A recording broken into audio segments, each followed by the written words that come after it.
د لوی اختر د قربانۍ مسائل او فضایل. قرباني یو داسې مشروع عمل دی چې په قرآن، حدیث او اجماع سره ثابت دی او پر دې باندې د ټولو علماو اتفاق دی. د لوی اختر په ورځو کې الله جل جلاله ته د نږدېوالي د حاصلولو په موخه د کوم ځانګړي څاروي حلالولو ته قرباني وایي.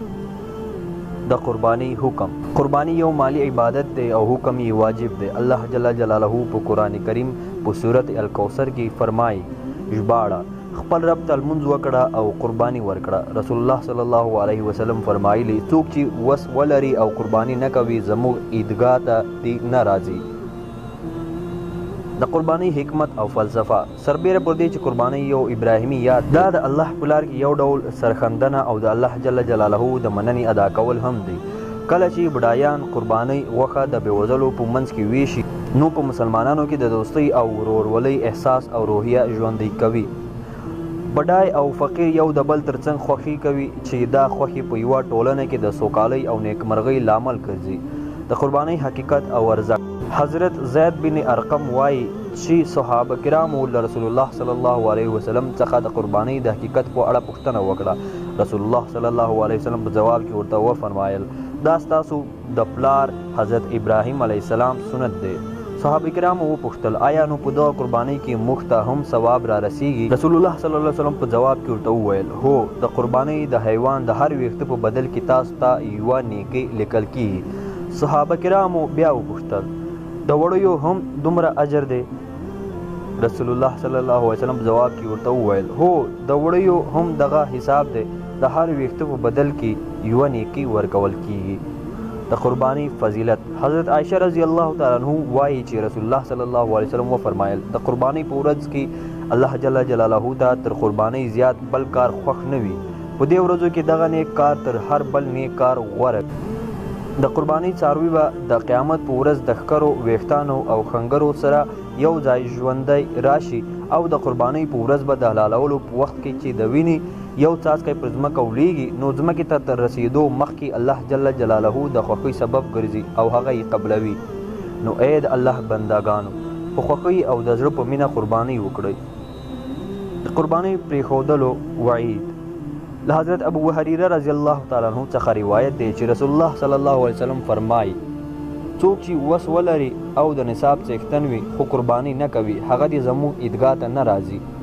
قرباني پر هغو کسانو باندې لازمه ده چې پر هغه باندې زکات فرض وي او د زکات د فرضیت لپاره 200 درهم سپین زر یا 60 مثقاله سره زر نصاب اندازه ټاکل شوې ده.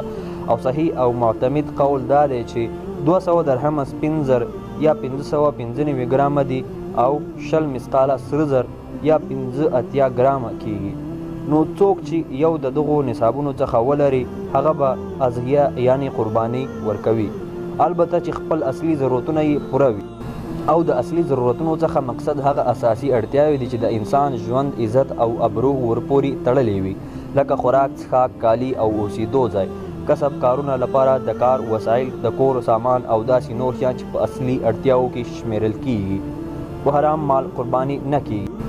که د یو چا مال حرام وي لکه رشوت یا سود او یا داسې نور نو پر هغه باندې قرباني واجب نه ده. که قرباني وکړي نو قرباني نه صحیح کیږي ځکه چې پر هغه باندې د ټول مال صدقه کول واجب دي. د قرباني ورځې.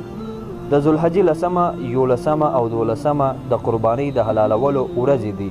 د ذوالحجې د 12مې ورځې تر لمر لوېدلو وروسته بیا قرباني نه کیږي. خو په دې دریو ورځو کې لومړۍ ورځ یعنی د ذوالحجې په 10مه قرباني کول ډیر غوره او ثواب لري او د دې دریو ورځو څخه پرته بله ورځ قرباني نه کیږي. د قربانۍ پر ځای صدقه او خیرات کول. کله چا څخه قرباني د عذر له کبله پاتې شي او یا د قربانۍ په ورځو کې ورڅخه بې پروایي وشي پر دغه کس واجب ده چې د قربانۍ بیه په غریبانو وویشي. که څوک د قربانۍ په ورځو کې د قربانۍ پیسې صدقه کړي قرباني نه کیږي ځکه چې صدقه یو ډول عبادت ده او قرباني بل ډول عبادت ده. د روژې پر ځای لمونځ او د لمونځ پر ځای زکات او حج نه کیږي. نو له دې کبله د قربانۍ پر ځای صدقه صحیح کیږي نه. د قربانۍ د حلالولو وخت. په کومو کارونو کې چې د جمعې او اختر لمونځ کیږي په هغو سیمو کې د اختر د لمانځه څخه وړاندې د قربانۍ حلالول جایز نه دي. خو په کومو سیمو کې چې د جمعې او اختر لمونځ نه کیږي د هغو سیمو اوسیدونکي کولی شي چې د سهار له لمانځه څخه وروسته قرباني حلالې کړي. د حلالولو سنت طریقه.